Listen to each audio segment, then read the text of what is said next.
ba topic natin? Ito, pag-usapan natin muna yung mga taga Davao, no? Pag-usapan natin itong taga Davao. At syempre, wala kang ebidensya. Ang katotohanan, mas malakas. Nako, Tariela, dinurog si Pulong sa katotohanan. Naku naman, pinapayak si Pulong ng ganyan. Commodore Tariela, huwag ganyan. Masasaktan si Pulong. Ano ba sinabi ni Pulong? May statement na naman si Pulong, oh. Tingnan natin. Ito ang statement ni Pulong, mabsat. Lakihan niya natin ito, oh. Hoy, Tariela, hoy! Kung nag-aral ka ba ng mabuti sa PNA, alam mo sigurong may tinatawag tayong diplomatic channel. Hindi lahat ng usapin sa pagitan ng mga bansa ay dinadaan sa media interviews at soundbites. May diplomacy, may statecraft, may tamang paraan sa pagprotekta ng pambansang interes. Naku po, makabayan na si Pulong. Naku po, yung pro-China, makabayan na sa Pilipinas, mga kakabsat. Ang sinasabi kong huwag i-demonize ang China, ay di ibig sabihin yan, ay kinakampihan kong China, really? O sinusuko na natin ang soberanya sa West Philippine Sea. Matragin sinang naniniwala dito kay Pulong, Diyos ko Lord Rudy. Hindi naman daw niya isusuko ang soberanya ng West Philippine Sea. Pero hindi niya kayang kondenahin yung mga ginagawa ng mga Chinese, yung mga Chinese din sa West Philippine Sea na water cannon, yung mga mangingisda natin diyan, di ba? At saka yung Philippine Coast Guard. Hindi niya kayang kondenahin yun. Wala silang masasabi, wala kayong kahit sa sinong mga Duterte, wala kayong maririnig kahit ano. Magkaibang bagay ang pagiging matatag sa pagiging padalos-dalos.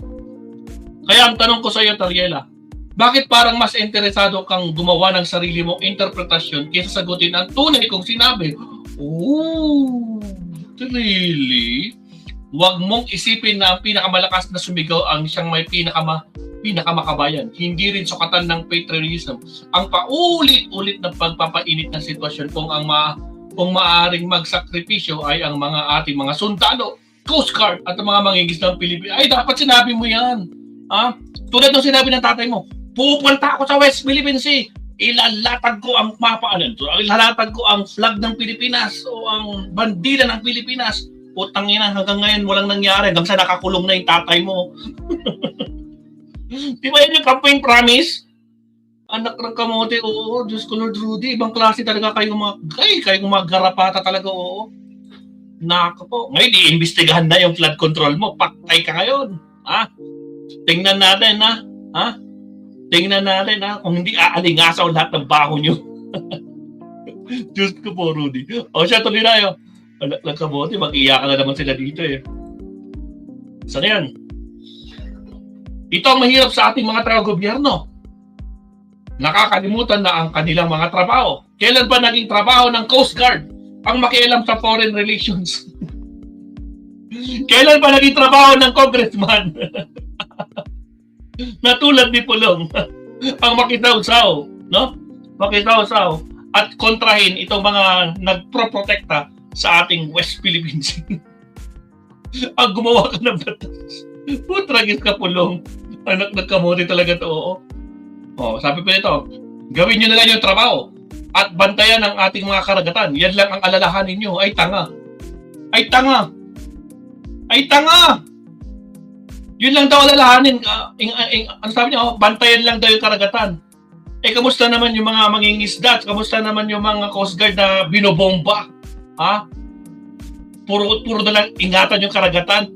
Saan? Pulog, Diyos ko po, Rudy. Yan ang alalahanin nyo. Huwag kang magpagamit dahil lang sa politika.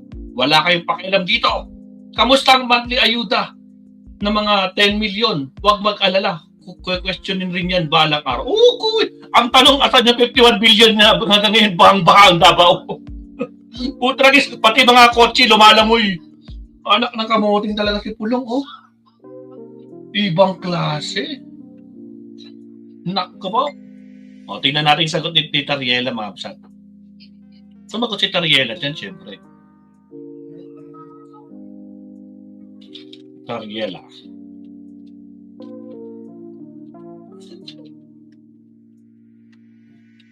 Ano sagot ni Tariela?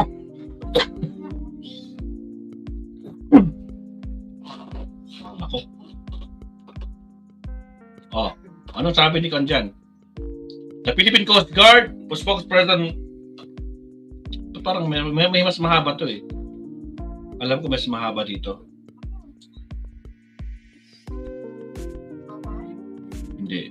Ito yung sumigaw siya ng hoy eh. Kasi, anyway, ito sagot ni Tariela. Honorable Paolo Duterte, grabe naman ang haba ng post mo. Parang may personal kang galit sa akin. Bakit ako ang kinakagalitan mo? Gayong China ang nanggigipit sa Pilipino. Parang magkakampi pa kayo. Pareho kayo sa linyahan ng pro-China ka ba, sir? Patragis ako.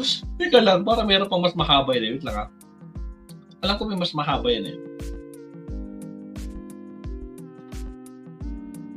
Ito ata yun. Ito, honorable. Ito na nga.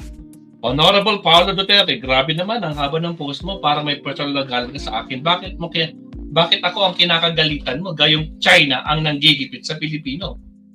Parang kakampi pa kayo ah. Pareho kayo ng linyahan. Pro-China ka ba, sir? PMA issued, hindi ka pa ba naka-move on dyan? Kung pag-aaral ang gagawin nating sukatan, mukha namang mas maayos ang academic credential ko ngayon kumpara sa issue mo. Diplomacy daw. Sino ang nagsabi sa inyo na wala tayong diplomatic engagement sa China? Ang mismong presence ng kanyang embahada, ang consolidate ng office dito ay patunay na tuloy-tuloy ang ating diplomatic relations. Baka hindi mo rin alam na meron tayong bilateral constitutional mechanism kung saan pinag-uusapan ang mga issue ng West Philippine Sea. Uy, grabe naman si Tariela. Huwag mo naman durugin. Huwag kang malito. China ang may sariling interpretasyon ng mga insidente sa UNCLOS ng 2016 Arbitral Award. Hindi ako ang ginagawa ko lang ay ilahad sa publiko ang totoong nangyayari sa West Philippine Sea. O baka naman gusto mo ay manahimik tayo habang hinaharas tayo ng China. Yun na, habang wino-water cannon, ang pananahimik sa harap ng agresyon ay hindi diplomacy. Deficit mindset, iyan ay wala tayong magagawa. Nagulat ako sa concern ka pala sa pagsakripisyo ng ating sundalo, Coast Guard, at mangingisdang Pilipino, pero sa lahat ng paggigipit ng China sa kanila, ni isang statement wala kang inilabas, which is true. Hindi lang siya, kahit si Sara, kahit si Baste, kahit sino sa mga Duterte, wala silang nilabas. At correction, hindi kami ang nagpapainit ng sitwasyon sa West Philippine Sea.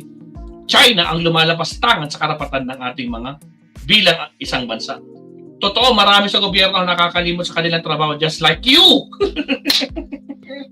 Ay, pulong!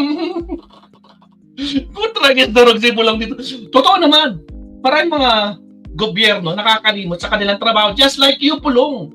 Kaya pumasok ka rin sa session. Kaya kailan pa pumasok to? Ilan bang present nito? Ha? Sa Kongreso? Mas marami pang absent sa Kongreso kaysa sa trabaho, no? Tapos sumasahod ng 300 plus thousand. Ay, paldo. Parang Bato de la Rosa din to eh. Diyos ko Lord, mas marami pang absent. Dahil yan, ay trabaho mo, honorable congressman. Aray ka mo. Uy, sampal to ah. Uy, pulong. Napapasa mo ba to? Ano? Totoo, marami sa gobyerno ang nakalimot sa mga trabaho. Just like you, kaya pumasok ka sa rin sa session, Congress, kapag may time ka. At gumawa ka ng batas. Putragis, nakailang pa na to, nakailang term na to. Ha? Tatalunin pa to ni Sandro. Ha? Susupalpalin pa to ni Sandro sa lahat ng mga nagawang batas ni Sandro. Ha? Anak ng kamote talaga itong si Pulong, no? Dahil dyan, ang trabaho mo, honorable congressman, hindi politika ang laban natin sa West Philippine Sea. At hindi ako nagpapagamit kanino man. Tinitignan ko ito. At correction, may pakialam ang bawat Pilipino sa politika. Dahil kami ang bumoboto sa inyo. Huwag kang magkalat ng fake news. Honorable Congressman ka pa man, walang 10 million akong ayuda. Wala akong 10 million ayuda, pero kamusta naman ang 51 billion na binabanggit ni Yusek Cabral noong nakaraang taon? Naubos na ba? Marami naghahanap, lalo na bumabaha na naman ang Davao. Huwag ka mag-alala, question na din yan ng balang araw. Kamusta na rin daw ang mga girls na suki mo pa ang bayan? Uy, harsh naman to. Putragis, Lane. Kamusta daw yung mga babae mo? Nasuki mo pa, sa tambayan. Ang tanong, kamusta yung bugaw? Sat yung bugaw na ginanon-ganon niya, yung sinasaksak niya ng patalikod. Di ba? Diyos ko, Rudy. O pulong, supalpal. Tapos na. Supalpal na naman si Pulong Guest, mga kakabsat. No? Yan, sige. Bagay lang sa inyo. Durugin talaga kayo. Dudurugin ka lang ng isang Commodore Tariela. Alak na kamoting Pulong Guest na to, Scholar Rudy. Kaya ewan ko na lang, absat, no? Grabe talaga itong mga pa na to. O ngayon, supalpal itong sika. Digdig na digdig. Ang linaw, oh. Naubos na ba ang 51 billion mo? Huwag kang mag-alala, question na ninyan barang araw. Back to you. And PS, parang PS, kamusta na raw? Sabi, kamusta na raw? Sabi ng mga girls na suki mong tambayan. Oh, tragis. Anak ng kamote, oh. Naibalik na naman yung mga pambababae niya, no? Diyos ko, Lord Rudy. Diyos ko po. O, siya ba, no? Ito muna ang ating main topic, mag-subtopic muna tayo. Sabi ni Ruth, Maestro, product of Philippine Women's of College ng Davao City, Davao del Sur, Juna Subdivision. Si Pulong Duterte, elementary, high school to college. What will you expect? Ayun lang. What will you expect nga, di ba? Tama nga naman. Alright, countdown tayo. Next topic tayo, Ramsat. Again, maraming salamat sa pagdurog kay Pulong Duterte. Countdown tayo in 30 seconds.